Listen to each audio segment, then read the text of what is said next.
મિત્રો, આજે આપણે વાત કરવાના છીએ આંતરજાતીય લગ્ન સહાય યોજના વિશે, જેમના ઓનલાઈન ફોર્મ ભરાવાના શરૂ થઈ ગયેલ છે. ઓનલાઈન ફોર્મ ભરવા તમારે કયા કયા ડોક્યુમેન્ટ જોશે, તે ઉપરાંત યોજનાનો લાભ કોને મળશે, એના વિશે સંપૂર્ણ માહિતી તમને આ વિડીયોની અંદર આપવાની છે. તો વિડીયોને પૂરો જોવા વિનંતી. ચાલો શરૂ કરીએ. મિત્રો, સૌપ્રથમ આપણે વાત કરીશું કે યોજનાનો હેતુ શું છે.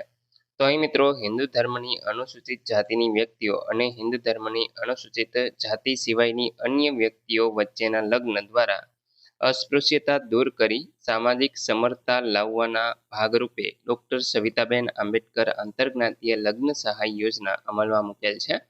જેમાં રૂપિયા 1 લાખની સહાય પતિ પત્નીના સંયુક્ત નામે નાની બચતના પ્રમાણપત્ર ભેટે તમને આપવામાં આવે છે, તથા 1.5 લાખ રૂપિયા ઘર વપરાશના જે સાધનો ખરીદવા માટે એમ કુલ તમને 2.5 લાખ રૂપિયાની સહાય છે એ હવેથીને મળશે. પહેલા મિત્રો ઓછી સહાય મળતી હતી, પરંતુ હવે 1.5 લાખનો વધારો કરી અને તમને 2.5 લાખની સહાય છે એ આપવામાં આવશે. નિયમો અને શરતોની વાત કરીએ તો આંતરજ્ઞાતીય લગ્ન કરનાર યુગલ પૈકી કોઈ એક વ્યક્તિ ગુજરાતના મૂળ વતની હોવા જોઈએ.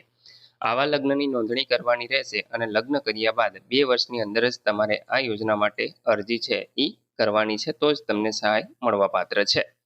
આંતરજ્ઞાતીય લગ્ન કરનાર પરપ્રાંતની વ્યક્તિના મા-બાપ ગુજરાતના વસવાટ કરતા હોવા જોઈએ.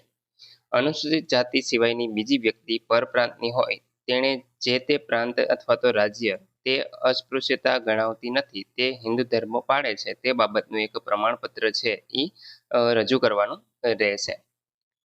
ત્યાર પછી મિત્રો વાત કરીશું વિધુર કે વિધવા જેને બાળકો ન હોય તેવી વ્યક્તિ જો પુનઃ લગ્ન કરે તો આ યોજના હેઠળ તેમને સહાય છે એ મળવાપાત્ર રહેશે. અહીં મિત્રો કોઈ પણ આવક મર્યાદા છે એ લાગુ પડતી નથી. હવે આપણે વાત કરીશું કે તમારે રજૂ કરવા માટે કયા કયા ડોક્યુમેન્ટ જોશે. તો અરજદારે છૂટાછેડા ક્યારે લીધા તે અંગેનું એક દસ્તાવેજ છે તમારે આપવાનો છે. જો કોઈ વ્યક્તિ પુનઃ લગ્ન કરે છે તો જ આ લાગુ પડશે. મરણનો દાખલો તમારે આપવાનો છે. લગ્ન સમયે અરજદાર વિધુર અથવા તો વિધવા હોય તો જ એમને લાગુ પડશે. યુવક અથવા તો યુવતીએ છૂટાછેડા ક્યારે લીધા તે અંગેના દસ્તાવેજ લગ્ન સમયે યુવક યુવતી પરણિત હોય તો જ આ દસ્તાવેજ છે આપવાનો છે. બાકી આ 3માંથી એક પણ ડોક્યુમેન્ટ તમારે આપવાનું નથી.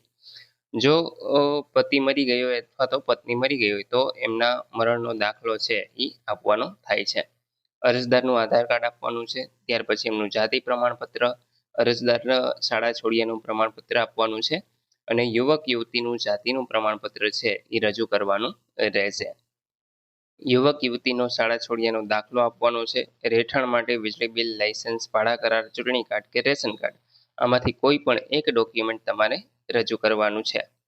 ત્યાર પછી લગ્ન નોંધણીનું પ્રમાણપત્ર આપવાનું છે. બેંક પાસબુકની પ્રથમ પાનાની નકલ છે એ આપવાની છે. કેન્સલ ચેક જે અરજદારના નામનો જ હોવો જોઈએ એ તમારે અહીં રજૂ કરવાનું છે. અને છેલ્લે એકરારનામું તમારે રજૂ કરવાનું છે અને તમારો એક તાજેતરનો ફોટોગ્રાફ છે એ તમારે અહીં આપવાનો થશે. લગ્ન નોંધણીનું પ્રમાણપત્ર મેળવતા સમયે રજૂ કરવામાં આવતું જે ફોર્મ છે એ તમારે લગ્ન વિલુપ્તિનું ફોર્મ જેને કહેવામાં આવે છે, તો એ પણ અહીં છે એ રજૂ કરવાનું છે. તો મિત્રો આટલા ડોક્યુમેન્ટ છે એ તમારે આપવાના છે, જેથીને તમને 2.5 લાખ રૂપિયાની સહાય છે સરકાર તમારા બેંક ખાતાની અંદર જમા કરી આપશે. તો મિત્રો આશા રાખું છું કે આ વિડીયોની અંદર તમને સંપૂર્ણ માહિતી મળી ગઈ છે. તેમ છતાં પણ કોઈ પ્રશ્ન હોય તો કોમેન્ટ દ્વારા પૂછી શકો છો.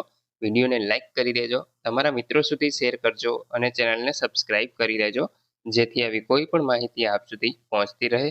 વિડીયો જોવા બદલ આપનો ખૂબ ખૂબ આભાર. મળીએ એક નવા વિડીયો સાથે. ત્યાં સુધી જય હિન્દ.